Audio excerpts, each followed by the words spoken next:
Hello and welcome back to Adobe Live, live from OFFF in Barcelona. I'm Melanie, I'm hosting this session for you today. And I have to admit, I'm very excited about this because we have Matthias Oberholzer here. Hi, Matthias. Hi. It's so great to have you here because we met a couple of years ago at the University of Applied Sciences in Salzburg, where we both studied, and you still study there, which is really cool, and which led to this chat today. Because you are living at the intersection between design and tech. Yeah, that's a cool way to say it. Yeah, it is. But Matthias, I would introduce you as a creative technologist with a strong heart for design, maybe. Would you say that's correct? Yeah, definitely in some way. Not necessarily as a designer, but since I'm a web developer at heart, and that's what I love to do. But yeah, you can say so. I do some design stuff, some light work, and I feel like as a web developer, I should really know design, and since it's a big part of what I'm doing. So obviously there's always a big, design is always a big inspiration for me, especially if I do projects on my own. I feel like they should look good, you know. You're absolutely right. So I'm trying to be as good as a designer as possible as a web developer. Yeah. As I mentioned, the perfect match for anyone who's joining us online. In case you have questions for this specific field, or in case you're still wondering where your spot in this world is, let us know, because we have a chat here, we have questions here, and Matthias would be happy to answer them. Yeah. Matthias, so you're doing this for quite a while, and your heart is definitely beating for web development. Yeah. But where do you see the potential for this collaboration between design and web in the future, maybe? I mean, recently it's been tough to like say anything with the upcoming AI stuff, and I admit it, it's really scary for everybody. I still feel quite safe to a certain degree, just as a developer. I mean, someone has to develop it, so I'm always good. But yeah, it's obviously a scary time right now. But I see a bright future. You can do so much things with new tools, and I feel like we're just starting out. We always have new trends and new technologies emerging, and people adapting to it. So it's a really cool space, and I'm stoked for the future. That's very good to hear, because we're currently in times where things move so fast. Yeah. And I have the feeling it's really hard to catch up on things.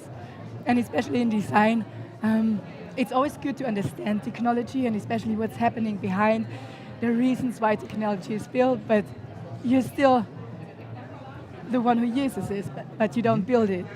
You'll be one of the people who builds technology. How does this responsibility feel for you?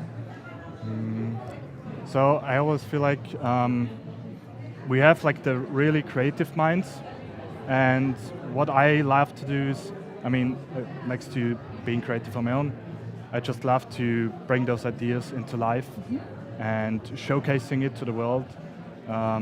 That's why I love working at my current agency at Numbered, because we're exactly doing that. We have great creative minds, and being a part of this and creating those cool ideas, I just love it.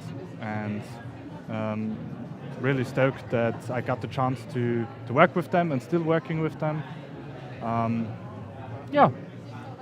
It was a good choice. I think we had a chat when you first, we had a chat about when you started working there. Yeah. And you told me that you were really excited, but I also knew that you would go into a field that's an agency. And I always assumed you would be a freelancer and go nuts and do all these crazy things. I think I could never see myself as a freelancer just because of the inner stress. I feel like I wouldn't wouldn't be the right person for it. But I barely say no to new projects, so I'm always open to try new things out. And yeah, doing things on the side, it's part of me, and I love it so much. But yeah, at the core, love working for Numbot. It's a great agency, and I'm really stoked for the future and to see what we're developing. I actually have some details, but I can tell you afterwards. I'm sorry, nothing to share right now, but... What a cliffhanger. You can ask me in private. I'm going to tell you. So anyone who's at OFF here, catch Matthias later, he will tell you all the secrets. But Numbot is an incredibly inspiring agency. They've been around for quite a while, and I'm really impressed that they managed to just kick out one great project after the other. And you being part of this, I think is a great match. Yeah, well, thank you. I mean, I started out as an intern there in this summer, and it worked out. They asked me really fast if I wanted to join, and I obviously said yes because it's a great chance, and the projects are super cool. So it's the perfect place for me. I couldn't be happier. And I can program, that's what I love to do. Can't complain. So I have my creative freedom, I love it. That's really good to hear.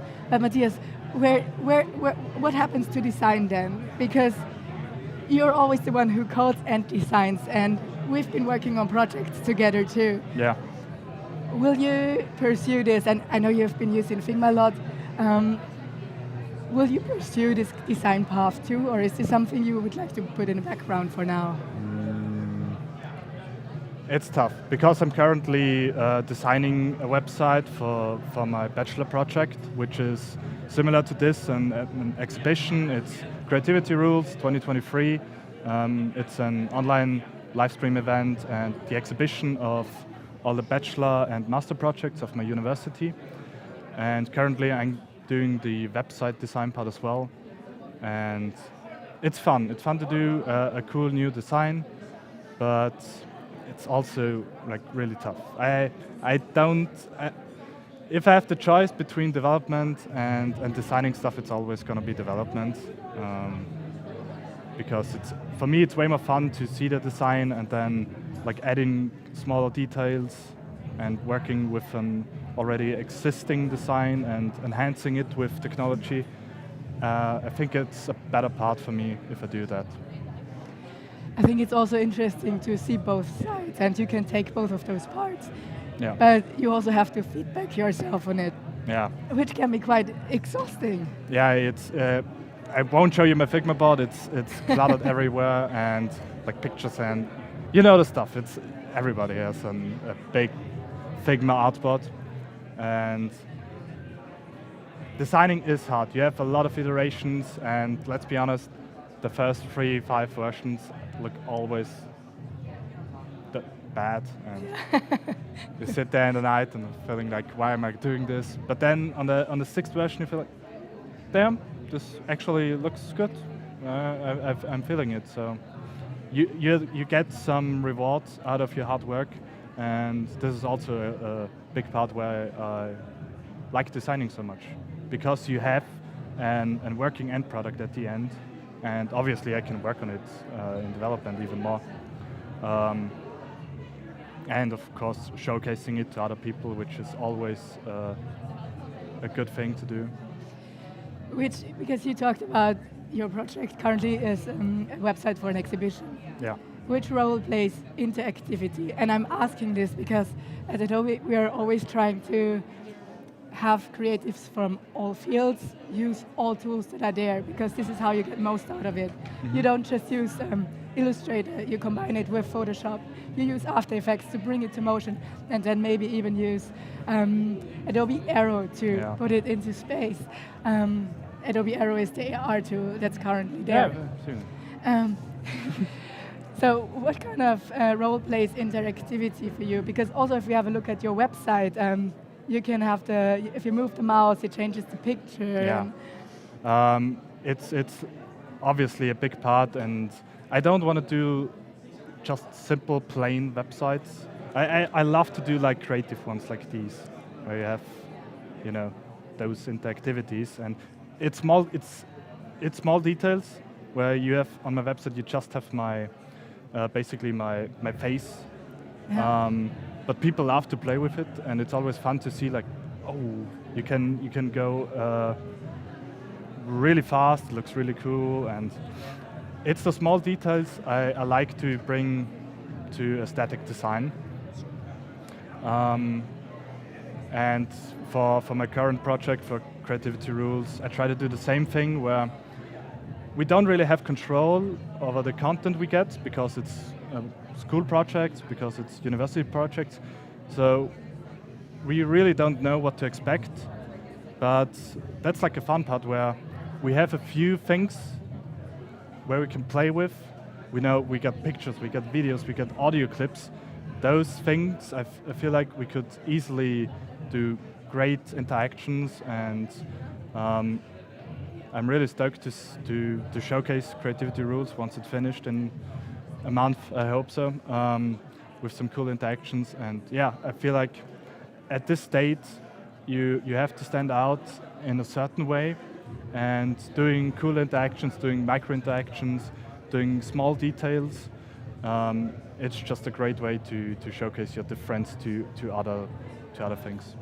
I agree, and it makes websites or projects a lot more playful, no matter if it's on the web or in an area like we have here. We have the super great David Bowie booth there, where you can really enjoy an AR. Did you try it already? I tried it, yeah. I also saw the live talk at the other conference. Really cool project. Yeah. Envious that I couldn't do it. Well, one day maybe. I hope so. So what can you do here at the AR booth right next to us? Basically, you get like an iPad, and they mapped out David Bowie's dressing room where he performed for a Ziggy Stardust concert, right? Yeah. And using like an Adobe Aero, which is the AI app, you can like go around and see David Bowie's dressing room. And he has like small details, a guitar, like lots of makeup, obviously David Bowie, it's a really cool thing. And I have to say, the AR booth here is really cool, but there was also an interactive experience available. Maybe we can ask Paco to put that in the chat later on, because I don't have the link at hand right now, because this was so much fun to explore. And you still look at the screen, but you have the feeling you go into this room. So incredible. It's really cool, yeah. Check it out.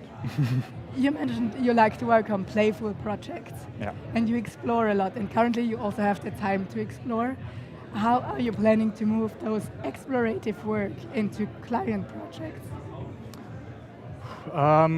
That's always the toughest part, because we've seen it a lot here with agencies showcasing what they did on their own, what they did private work, and you can see like the progress they did over the time. Like they started simple, they had an idea, and like a year later, they could use this idea and do it for a cool client. And I feel like you can start off with the smallest thing, and have it just somewhere in your archive, and then you get the chance to just, hey, I did this thing like a year ago, I think it might work really well at this project, let's just try it out. And at the end, it's all just trying out if it works.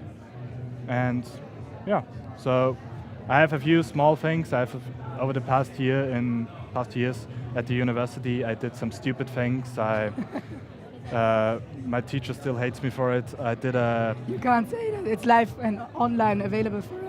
It's an astronaut, a 3D astronaut food generator. It's so stupid. Nobody needs it, but I just needed an excuse to do something in 3D, and I had my fun. Project was okayish, I guess, but I had my fun, and I could use it at the other project 2 years later, which is great. That's awesome. Yeah. So again, I think we're always coming back to the same point. Self-initiated projects pay off.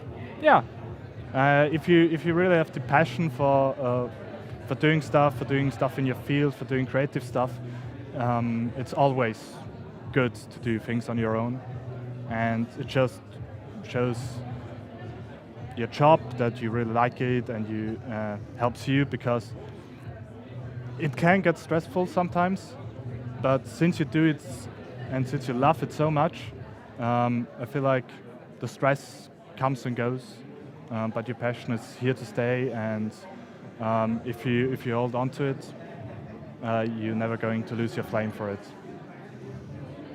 Yeah. That's a quite impressive summary for that. Yeah. Impressed by myself. Yeah, should we stop now? We can't. We have a couple more questions for you. We're currently looking at your website, and we see you have this interactive part here. Yeah. What's coming next? Because you enjoy everything, UX, motion design, typography, Yeah. and there's also photography. So what is the next thing for you? Photography is a tough part. I have my ups and downs with it. It's like one time I'm really creative and try to do new things. One time I look out of the window and see nothing. And so it's a tough part. But I try to do it as much as possible, because seeing things through a lens is always a fun part, and it showcases your creativity. And since like 2 years, I started to only shoot with one lens, and because I feel like if you only have one option to do, it forces you to be creative with this one option, and that's why I love photography and composing things, and obviously I can map it really well to design stuff, and it's basically the same thing, where if you look at the website, you have like a photograph basically, and now you have to do a correct composition with the one option you have basically, and for me it's all connected, and that's why I step into new things like photography. It's very cool. I have the feeling that there are infinite possibilities, because we talked about web technology, we talked about AR, now you talk about photography. You seem like to navigate yourself so smoothly through those things. Smoothly is probably the wrong word. It's with every new thing you have to do a lot of learning as well. So that's always a tough part, but I see a bright future in the things I do, and that's why I'm doing it, because I knew if I try it more, if I fight for it, the end product will be awesome, and I really love it. And I always say I'm a fighter, because for the things I'm passionate about, I will always fight. And it's a bit of a perfectionist as well, where I just want to do it right. So you're, how do I put this nicely? You can say it neatly too. You're one of those people who never stops and always pushes further, even if it hurts. Yeah. Sometimes it's just a hard time, but I always see like the good thing at the end. And if it's a good thing, if it's a thing I want, I feel like I could fight for, then I'll just do it. Yeah. Maybe something for creatives who just start out, because if you look at OFFF here, we have, just looking from the left to the right side of the booth, Yeah. I see people who have decades of experiences. Yeah. We had David Carson here yesterday. Yeah. I learned about him at university. And then we have young people who just dropped into this field, and then there's you. Yeah, me. I don't know shit, let's be honest, I don't know shit. I just try to do new things, and sometimes it works out, sometimes it doesn't. But yeah, it's trying new things. What's a recommendation for anyone who would just start out in the field? And because we talked about a couple of tools, and you know the Adobe Creative Cloud apps that are there. What's your recommendation for a go-to app for anyone who just starts out? So my go-to app for everything, because it's such a versatile tool, is obviously Photoshop. You can do anything in Photoshop. You can even cut your videos if you want to.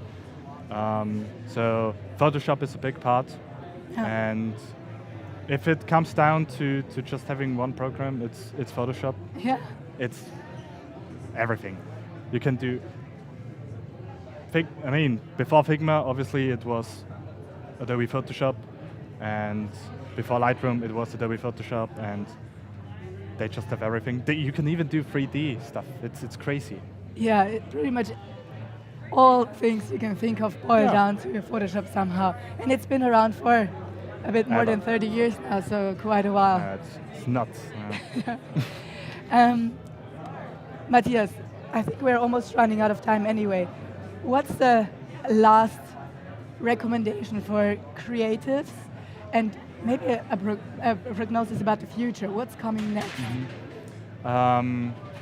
So I always say if I talk to younger students or in general younger people, or just people who ask me, I always say, just do stuff, do projects, do a design, just try it out.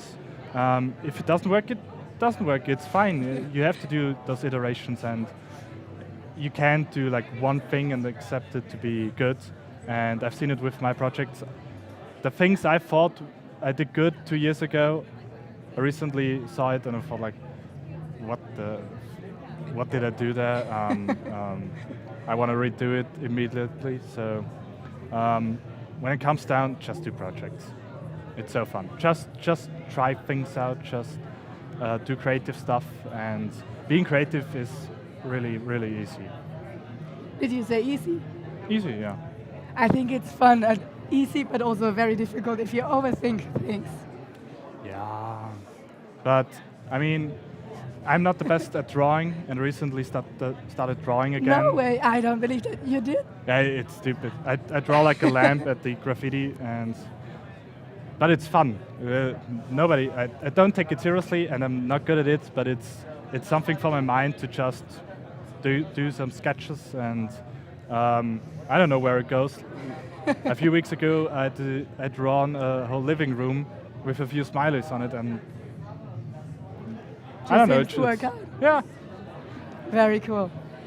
Matthias, this has been a huge pleasure. We are at the end of time already. Oh no. You thought this would be, we wouldn't have enough to chat about, right? But I prepared so many questions for you. I could keep going, and we just got to sign it. We have to wrap up. Thank you so much for being here. Thank you for all the insights. Inviting me. Good luck with everything that's coming up. I will follow your progress. Yeah. And everyone you have to grade it, I think. So. Do I? Maybe. Anyone who's watching online, stick around, because we have a couple more portfolio reviews coming up with Gemma O'Brien, an interview with Gemma O'Brien, and pretty much a packed afternoon. Birgit Palmer will be here. I'm extremely excited about this and can't wait to see you again later on. So, thanks for sticking around, and see you in a couple of minutes. Bye-bye. Bye.